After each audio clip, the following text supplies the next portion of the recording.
j'ai plaidé pour que le directeur général de l'OIT participe à la réunion des chefs d'État et de gouvernement au même titre que le directeur général du FMI ou le directeur général de l'OMC.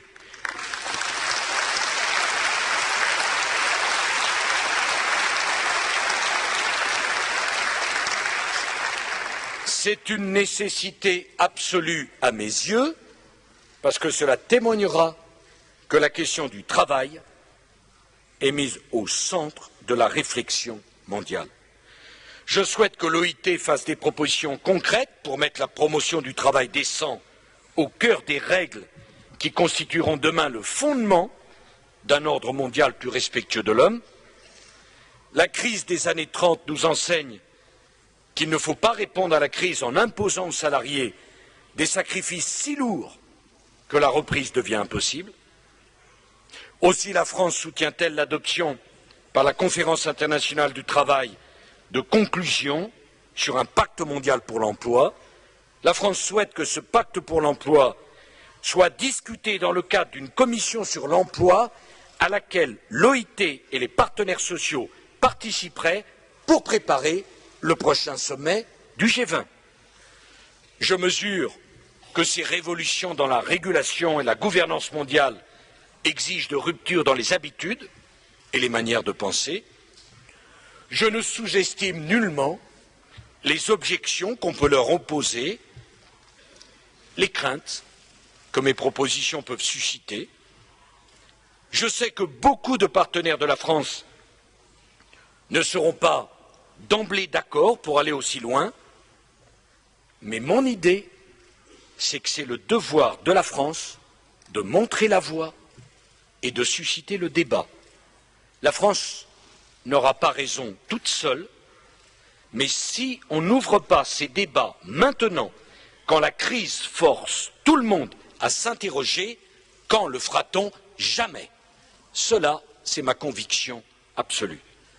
Alors à ceux qui abordent avec méfiance la conférence de Copenhague sur le climat, à ceux qui hésitent à donner plus de pouvoir de régulation au FMI, à ceux qui retardent sans cesse la ratification des conventions de l'OIT, à ceux qui regardent la création d'une organisation mondiale pour l'environnement comme une menace à la liberté du commerce et une entrave à la croissance économique, je veux dire que la seule chose dont ils doivent avoir peur, c'est l'immobilisme.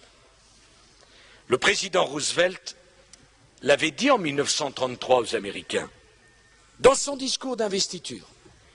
La seule chose dont nous devons avoir peur, c'est de la peur elle-même. Rien n'a changé.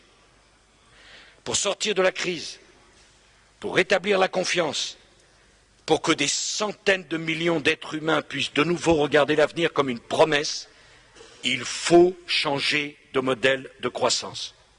Il faut réguler la mondialisation. Nous devons nous souvenir que la démocratie, la liberté, l'ouverture, le progrès social ne sont pas des acquis irréversibles. Je voudrais achever mon propos en citant Francis Blanchard. Il écrit dans ses mémoires: « Le problème n'est pas celui des fins exigées dans tant de déclarations solennelles et d'agendas, mais celui de leur suivi, des moyens que seule une forte volonté politique permettrait de mettre en œuvre dans des domaines vitaux et dans l'urgence. Des discours accompagnés d'engagements précis s'imposent pour faire sauter plusieurs verrous qui ferment les voies du développement durable. » Ainsi parlait Francis Blanchard. Je signe, car aujourd'hui, c'est la même question qui se pose. Et je reprends ses propres mots pour rendre justice au final à l'OIT, qui a eu grand tort d'avoir raison trop tôt.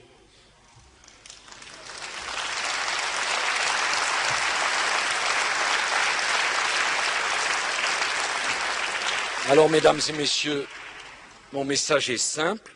N'attendons pas pour agir qu'il soit trop tard. Quel monde, quel monde laisserions-nous à nos enfants si nous n'étions même pas capables de nous mettre d'accord sur la limitation des gaz à effet de serre, sur les paradis fiscaux, ou sur des principes aussi fondamentaux que la liberté syndicale, l'interdiction du travail forcé, l'abolition du travail des enfants, l'élimination des discriminations en matière d'emploi, au moins comme des objectifs qu'il nous faut nous efforcer d'atteindre. Quelle responsabilité porterions-nous vis-à-vis des générations futures et vis-à-vis de notre propre conscience si nous devions renoncer? Vous l'avez compris, la France ne renoncera pas. Je vous remercie.